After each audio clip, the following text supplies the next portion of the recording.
নমস্কার, সনাতন ধর্মকথা চ্যানেলে আপনাদের সবাইকে স্বাগত। আজ আলোচনা করব ভগবান শ্রীকৃষ্ণ কিভাবে জন্মগ্রহণ করেন। ভগবদ্গীতা অনুসারে ভগবান শ্রীকৃষ্ণ বিষ্ণুর অষ্টম অবতার। তাকে স্বয়ং ভগবান এবং বিষ্ণু পূর্ণ অবতার মনে করা হয়। গীতায় বলা হয়েছে যে অধর্ম ও দুর্জনের বিনাশ এবং ধর্ম ও সজ্জনের রক্ষার জন্য তিনি যুগে যুগে পৃথিবীতে আগমন করেন। কৃষ্ণের এই আগমন ঘটে কখনো মানুষ, কখনো বা মানবেতর প্রাণীর রূপে। একেই বলা হয় অবতার।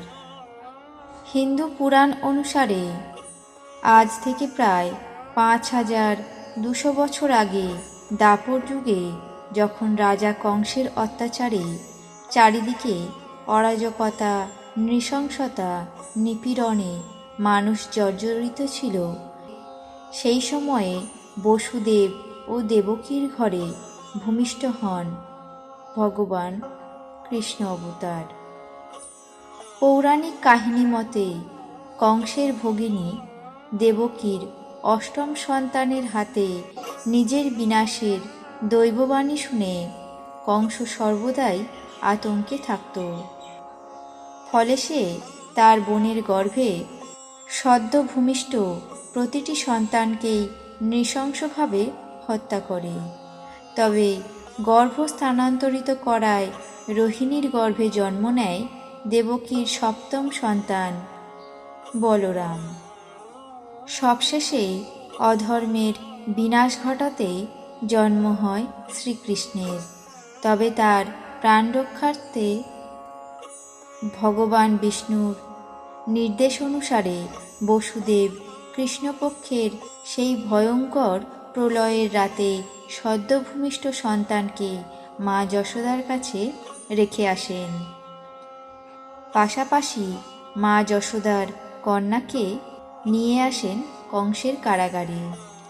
এদিকে দেবকীর অষ্টম গর্ভের সন্তানের ভূমিষ্ঠ হওয়ার সংবাদ পেয়ে কংস ছুটে আসেন কারাগারে। তারপর যখনই সেই কন্যা সন্তানকে আছাড় মারার উদ্দেশ্যে ঊর্ধ্বে তুলে ধরে, তখনই সেই কন্যা মহাশূন্যে ভাসতে ভাসতে বলতে থাকে, কংস তোমারে বধিবে যে গোকুলে বাড়িছে সে। এই কন্যা সন্তান ছিলেন স্বয়ং দেবী যোগমায়া। তারপর দেবী যোগমায়ার মুখে দেবকীর অষ্টম গর্ভের সন্তান গোকুলে সুরক্ষিত আছে জেনে কংস তাকে সন্ধান করার জন্য কুখ্যাত পুতনা রাক্ষসীকে 6 মাস বয়সী সব শিশুকে হত্যা করার আদেশ দেন। রাজা কংসের নির্দেশ মতো রাক্ষসী পুতনা বিষাক্ত স্তনপান করানোর ছলে একের পর এক শিশুকে নির্মমভাবে হত্যা করতে থাকে। অবশেষে যখন পুতনা শ্রীকৃষ্ণের সন্ধান পান এবং তাকে স্তনপান করাতে যান, তখন মাত্র 6 মাস বয়সেই কৃষ্ণ স্তনপানের মাধ্যমে পুতনার সকল বিষ শুষে নিয়ে তারই প্রাণনাশ করে। এরপর একে একে কৃষ্ণ কালিয়া নাগ এবং রাজা কংসসহ জগতের নানা দুষ্টকে তার অসীম লীলার মাধ্যমে নিঃশেষ করেন। শ্রীকৃষ্ণের জন্মের সময় চারিদিকে অরাজকতা, নিপীড়ন, অত্যাচার ছিল চরম পর্যায়ে।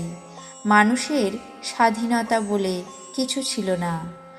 সর্বত্র ছিল অশুভ শক্তির বিস্তার। শ্রীকৃষ্ণ সব অশুভ শক্তিকে পরাস্ত করে সমাজকে কলুষমুক্ত করেন। ভগবদ্গীতায় ভগবান কৃষ্ণ মন্দের বিরুদ্ধে জয়ের প্রতীক।